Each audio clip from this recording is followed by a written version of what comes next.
নেপাল এখন সৰু দেশ হয় যাৰ ৰাজধানী কাঠমাণ্ডু হয়। নেপালক বিশেষকৈ পাহাৰ আৰু পৰ্বতৰ কাৰণে সকলোৱে জানে।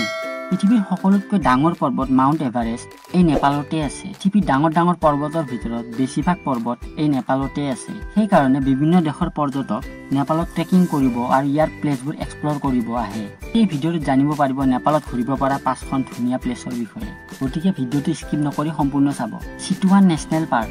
যদি আপুনি এনিমেল লাভাৰ হয়, জীৱ জন্তুৰ লগত থাকি ভাল পায়, তেন্তে এই পাৰ্কত নিশ্চয় যাব। ইয়াত গ'লে আপুনি লুপ্তপ্ৰায় কিছুমান জন্তু দেখা পাব। এই পাৰ্কৰ ভিতৰত আপুনি জীপ চাফাৰীও কৰিব পাৰিব আৰু নেপাল গ'লে এই প্লেচত যাব নাপাহৰিব। ইয়াৰ নেক্সট যাব পাৰে চান্দ্ৰাগিৰি হিলছ। এই হিল কাঠমাণ্ডুৰ পৰা প্ৰায় 16 কিলোমিটাৰ দূৰত্বত আছে। ঠাই প্ৰাকৃতিক সৌন্দৰ্যৰে ভৰা। ইয়াত গ'লে আপুনি হিমালয়ৰ পৰ্বতবোৰ ভালকৈ দেখা পাব। হিলত ঠাণ্ডা ৱেডাৰে সকলো পৰ্যটকক অতি আনন্দিত কৰে। ইয়াৰ নেক্সট আপুনি যাব পাৰে নাগাৰকোট। আপুনি পাহাৰত যাই ভাল পায় আৰু নেপালৰ হিমালয় পৰ্বতত ধুনীয়া ভালকৈ চাব বিচাৰে, তেন্তে নাগাৰকোট যাব নাপাহৰিব।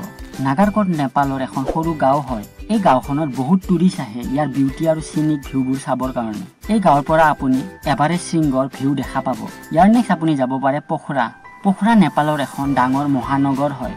কাঠমাণ্ডুৰ পিছত নেপালৰ সকলোতকৈ ডাঙৰ এইখনেই নগৰ হয়। নগৰখন সাগৰৰ পৃষ্ঠৰ পৰা 900 মিটাৰ উচ্চতাত আছে। সেইকাৰণে ইয়াৰ বাতাবৰণ খুব গৰম নহয়। পোখৰাত গ'লে আপুনি নেপালৰ চিটিৰ ভিউ সুন্দৰকৈ দেখা পাব।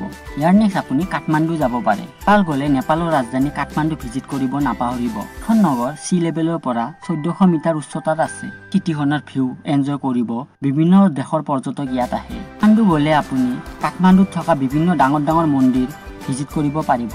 এয়া আছিল নেপালৰ 5খন ভিজিট কৰিবলগীয়া টুৰিষ্ট প্লেচ। আজিলৈ কেৱল এইখিনিয়ে। ভিডিঅ'টো কেনেকুৱা লাগিছে জনাব। যদি এনেকুৱা ধৰণৰ টুৰ ইনফৰ্মেটিভ ভিডিঅ' চাই ভাল পায়, তেনেহ'লে আহিবলগীয়া ভিডিঅ'বোৰ চাবৰ কাৰণে চেনেলটো লাইক, শ্বেয়াৰ আৰু ছাবস্ক্ৰাইব কৰি দিব।